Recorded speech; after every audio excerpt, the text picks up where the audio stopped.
Hey folks, the Comics Kid 2099 here to talk about an episode of Green Lantern, the animated series titled The New Guy. If you haven't seen the episode, go watch it as I'm about to spoil the tar out of it before I get into the review itself. You have been warned. Hal Jordan attempts to pick up where his life left off before he went to the Forbidden Zone at the beginning of the series, but he runs into a couple of obstacles. One, Carol fired him from Ferris Aircraft. Seems like something she should have mentioned when they met up in the Star Sapphire episode. And two, there's a new Green Lantern of Sector 2814, Guy Gardner, leaving little room for Hal Jordan in his Hal Jordan life or in his Green Lantern life, or so it would seem. So with the big invasion of the Red Lantern Corps of the last couple of episodes, and with Hal and Kilowog no longer stranded in the middle of nowhere, the series was lacking a status quo with sustainable recurring villains. But I'm glad this episode doesn't rush things in trying to fill the void left by the Red Lanterns and the Lost in Space thing. It's taking its time, which is fine as long as we're getting good, interesting stories along the way. And while the superhero stuff like the Anti-Monitor showing up and activating the Manhunters is taking its time here, we get a lot of important stuff that moves forward outside of the superhero stuff in this episode. The big thing is that Carol has decided that she and Hal really aren't going to work as a couple as long as he's a galactic superhero.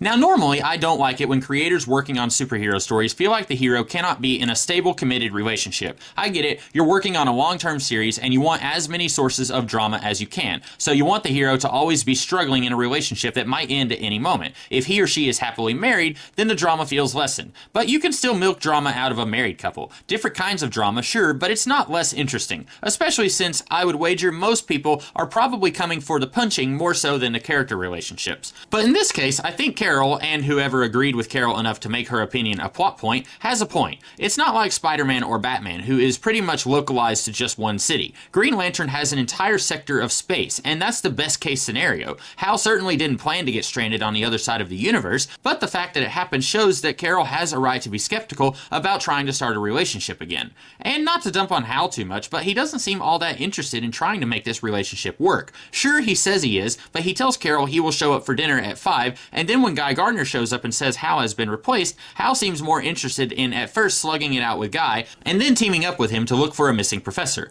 And then of course there's the 3 reactivated Manhunters, and it seems like they're tough enough to require both of the Lanterns teaming up to destroy them. But before Hal finds out about the Manhunters, he instinctively goes into Lantern mode when he knows that he has a dinner date. He fights for his right to remain a Green Lantern, which is the exact thing that Carol says is getting in the way of their relationship. Now, of course, Hal's relationship probably would have been doomed even if he decided to step back and let Guy be the new Lantern of this sector, because as we find out at the end of the episode, Hal has been promoted to being one of the Honor Guard who will patrol all of Guardian space. Now, it seems like that's something the Guardians should have told him before allowing him to go to Earth and see that he's been replaced, but even when they're trying to amend for their past behavior, they're still terrible people, so that makes a lot of sense. So I really like the direction Hal and Carol's non-relationship goes in here. It opens things wide up for more galactic adventures for this series, which is what I was looking for. It would be really weird if the second half of this season was mostly set on Earth after the first half was entirely set in space. This frees up Hal to continue things in space. Now, I haven't talked that much about Hal's replacement, Guy Gardner. There's not much to say. He'll be popping back in from time to time, but he's really just a means to an end here. I do find it a little odd that Guy seems so popular with literally everyone who has heard of him.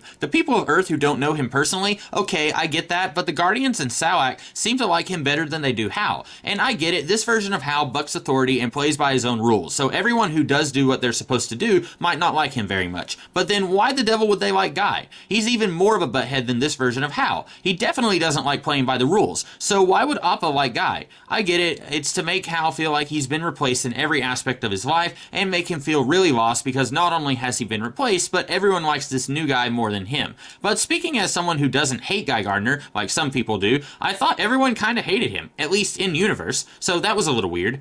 Also, quick little nitpick, but isn't Appa supposed to be in Red Lantern space making reparations for the Reds? What's he doing back on Oa giving Hal a promotion? Appa mentions it's been chaotic, but it seems pretty calm when they finally tell Hal that he's been promoted. Also, where's Ganthet? He was fired for helping Hal and friends, but that was a nonsense firing anyway, as I discussed in that one episode, and it also turns out that he was right to do what he did, since Hal and friends helped save the universe. Shouldn't Ganthet be reinstated, especially if things are so chaotic, and if Appa is supposed to be out in red space doing his thing?